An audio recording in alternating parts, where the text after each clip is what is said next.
Hey sis, I'm pregnant! Huh? Oh, I see. That's great. Congratulations. I forgot to tell you, but I'm 8 months gone. Wait, what? 8 months already? Yep, I'll be having a home birth at mom and dad's place tomorrow. See you there. Tomorrow? You got a problem with that? No, I mean, it's great that you're doing a home birth at your mom and dad's place, but I just wish you'd have told me this a little earlier so I could have had a chance to adjust my plans. Excuse me? Since when did I have to get permission from my sister-in-law for everything I do? Are you my boss now? Anyway, you've been married to my brother, what, like 10 years now? How is it that you still haven't had any kids? I don't know whose fault it is, but there has to be something wrong with one of you. So, who is it? Are you a barren wasteland, or is he shooting blanks? In any case, I'm being kind enough to let the two of you look after heavily pregnant me tomorrow. Think of it as kind of like preparation for if you two ever manage to conceive. You better treat me well. I want to see the gratitude in every word, facial expression, and gesture. Why me? Because you're my brother's woman, obviously. Right, I see. So you'll be arriving tomorrow afternoon? That's right. Got it. Anya, sis, are you there? Hey, respond now. My room's like covered in dust. Did you really think this is acceptable?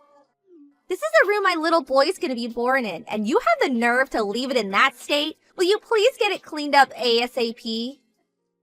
Sylvie, I'm at work right now. What? You call that work? Don't make me laugh. You're just holed up in your room like always. Mom and Dad were complaining about how you're always up there typing away on your computer like some video game addicted cave-dwelling beast. I've told you this countless times since coming home, but I work from home. I can do my job entirely from my bedroom. Just because I'm at home during the day doesn't mean I'm lazing around or have nothing to do. If anything, I'm busier now that I was back in my office days. I'm not opposed to helping look after you while you're pregnant, but there's a physical limit to how much I'm able to do. Excuse me? I understand you're heavily pregnant, and I understand you can't move around as well as you used to. But that said, you can still do some things for yourself, and you don't need me waiting on you hand and foot 24/7. Not only that, but your mom's always around if you need her. Please stop trying to force everything on me. Wow, how dare you! Are you seriously trying to force your duties onto my elderly mother? How despicable! That's just bullying, plain and simple. You're bullying your mother-in-law. Who knew my sister-in-law had such a rotten personality? It's such a shame. I used to think you were nice back then when we first met, but it seems like you got too comfortable with my brother, and now you think you can say and do whatever you like. It's scary. Are you gonna bully me too? I'm gonna feel like super uncomfortable around you now. Oh, give me a break, Sylvie. I'm hardly telling you and your mom to do everything, am I? All I'm asking is that you do the things you can do by yourself, and that she help with the things she's able to help with. You're so horrible! How could you be this mean-spirited? You're like some kind of movie villain. You're twisted! Wah! Wah! Actually, I'm the one who wants to cry. Hey, Anya. Everything okay? Hey, Charlie. I heard from an old classmate who lives in the same neighborhood as my folks. Apparently, my little sister moved in with you guys when I got transferred away for work, and you've been having a real hard time of it lately. Is it true? Is everything okay, Anya? What's going on? Well... My sister and parents have always had a poor attitude towards you. I know that. But I did tell you to tell me if anything happened with him, didn't I? You could talk to me about anything. I'm sorry. I didn't want it to affect your work badly in any way, so I kept it to myself. Don't be silly, babe. You need to think about yourself sometimes, too. Everyone at work's really understanding, so please don't worry about that. What actually happened? Apparently, Sylvie fell pregnant and came back to your folks' place for her home birth. Wait, what? My sister is pregnant? Since when? That's the first I've heard of it. Oh wow, you mean she didn't tell you either? She says she's 8 months gone already. 8 months? Right? I was surprised too. She only told me the day before I came back home. Then she basically ordered me to go to your folks' place, where I was apparently obliged to be your personal servant, carer, and waitress, and expected to cater to her every whim at a moment's notice. Naturally, your mom and dad always have her back 100%, so I'm basically stuck in a house where it's constantly 3 versus 1. To tell you the truth, I'm finding it a little difficult. On the other hand, she most certainly is very pregnant. And out of consideration for the baby, I don't want to do anything that might cause her stress. I feel kind of trapped. Oh no, Anya. I think maybe it's best you come and stay with me. How does that sound? Huh? I know you stayed there to begin with because you had your own job to think about, and my transfer was only ever meant to last a year at the longest. But you started working from home after I moved away. Which means you don't necessarily need to be in that house for work, right? You do have a point. I've been working from home for about 6 months now, and what with everything that's been going on in the world, upper management decided recently that this style of working would be made permanent. Well then, surely we can make it work somehow if you come out here to live with me. Besides, if you come soon while I'm still away on transfer, it'll be easier for us to figure out where we want to live next after my transfer period comes to an end. And at that point, we could just up sticks and leave together. You make some good points. I'm gonna talk to my boss about this. I am technically classed as a remote worker, but I do still have to go into the office 2 or 3 times a month. The company covers my travel cost, but if I was to come and live with you in Delaware, they'd be covering plane tickets, which I kind of feel like I should let them know about in advance. You'd also have to make your place work from home suitable before I arrived. Ah, I see. I never thought of that stuff. You're right. It's best we have all of our bases covered. One thing I can guarantee you is that the internet here is about as fast as it gets. I can convert the spare bedroom into a study, too. Just say the word. In that case, I'm pretty sure they'll give me the go-ahead right away. I have a few loose ends to tie up and some things to pack, though. So would you mind waiting a little longer? Sure thing. I just want you to know that you're welcome here anytime. Thank you, Charlie.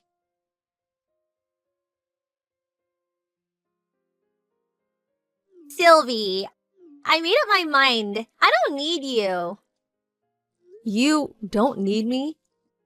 You were so lively and cheerful when you came back to stay with us. It seemed like you had nothing to do, so I thought it only made sense to have you wait on my every move. But you haven't been looking after me at all.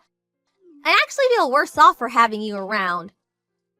That's hardly my fault when I have work to do, is it? Do you want me to get fired? I always go out of my way to keep an eye on you and make sure you're comfortable and have everything you need when I'm not working. Not good enough. I'm simply and not satisfied with your service. My mommy will be taking care of everything from here on out, so you needn't bother coming near me anymore. Get out of this house right now. You're a negative influence on me and my baby. If you stay here even a second longer, it'll probably come out disabled. My morning sickness gets 100 times stronger every time I see your repulsive face. Huh? Weren't you saying the other day how pleased you are that you hardly get morning sickness at all? Shut up! I don't want to hear another word from you. Get out, get out, get out! Let me make this clear. Your very existence itself irritates me. Get out of this house at once, you barren wasteland of a woman. You couldn't even give my big brother a baby, could you? You should know I'm never coming back if you change your mind and regret this. You won't be my problem anymore. I never want to see your gross, disgusting face again. Thanks for saying that. I'm actually more relieved to hear that than you could know. Huh? I've decided to go and live with Charlie in Delaware. I'm really grateful for your blessing. I was kind of stressing over how you might react, but with still not having give birth and all. Huh?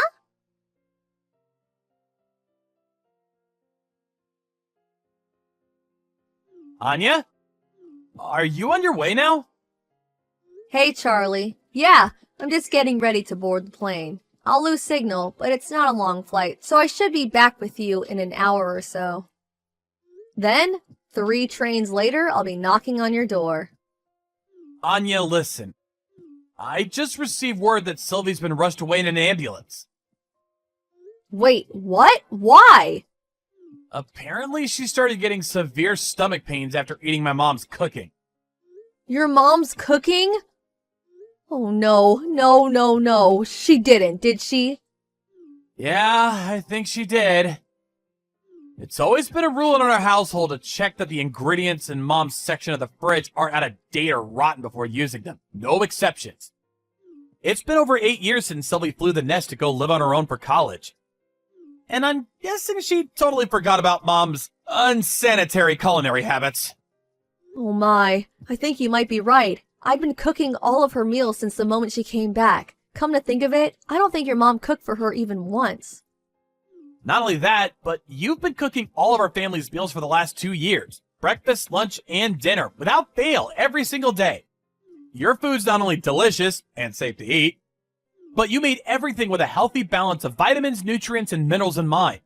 My family's probably never been this healthy. As a result, I think they might have let their guard down. They took your cooking for granted, and then when you were gone, well, this happened. Obviously, I hope Sylvie's okay, but how's the baby? Have you heard anything? Last I heard that she was experiencing labor pains and that she was most likely going to have the baby prematurely at the hospital. Oh no, isn't that bad? It's not great, but don't worry, you don't have to go. I took an emergency vacation from work, and I'll be heading down on the first flight tomorrow morning. Are you sure? I really don't mind. I think it's for the best you don't. I can just see it now. My sister hurling nonsensical abuse at you from her hospital bed the moment you walk in about how this is all your fault. Things might change and we might need you to come on short notice, in which case I'll contact you. But for the time being, I'd really appreciate it if you could just hold tight. Okay, I understand. Hey, Anya. I'm sorry it took so long messaging you. Hey, Charlie, it's fine. How's Sylvie and the baby? Are they both okay? I've been really worried about them. The birth went by without a hitch. I have a healthy 8-pound baby nephew. Sylvie's fine too, but how to put this? Another problem seems to have emerged. Another problem? What happened? Okay, so you know how Sylvie's husband is white? Yes? And you know how Sylvie's also white? Yes, of course. What does this have to do with anything? The thing is, the baby's black. What?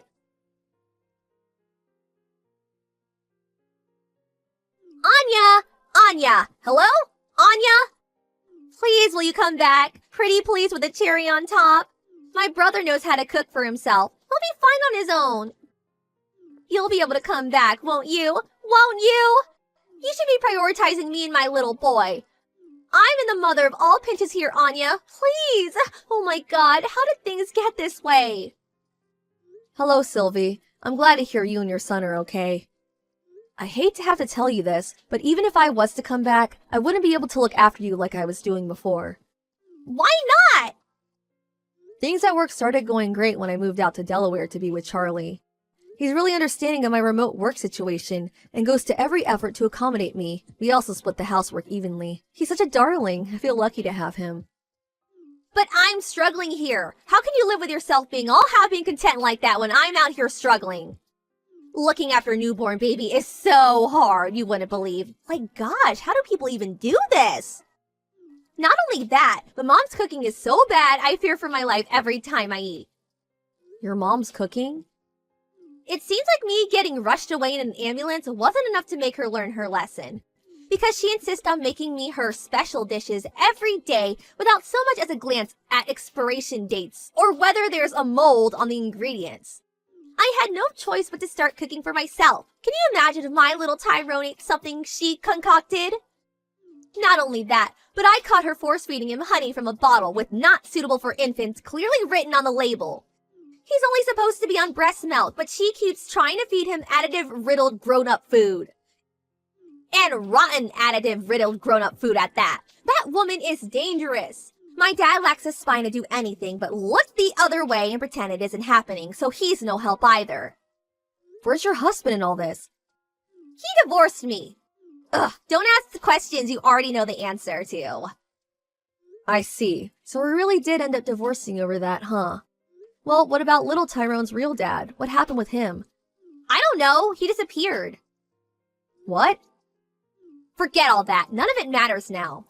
The point is you need to come home. You need to come home now.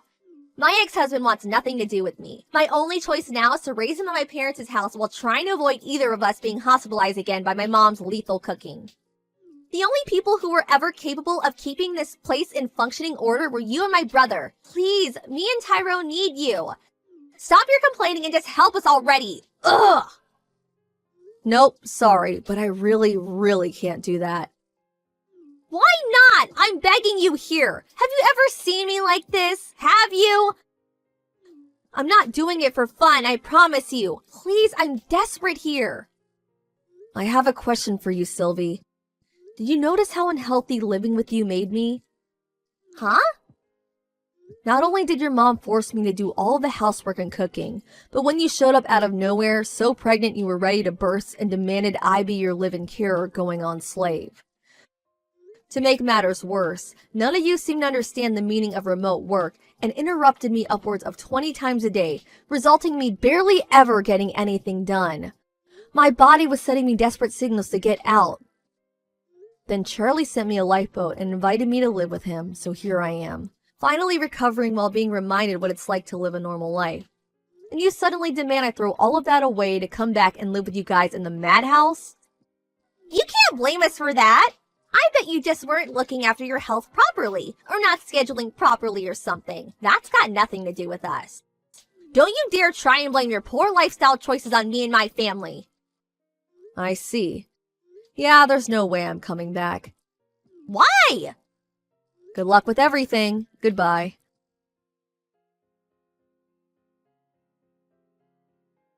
My in-laws agreed to let Sylvie and the boy with the mystery father stay with them indefinitely through gritted teeth, since she genuinely had nowhere else to go. But I hear her relationship with the two of them is more tense than ever.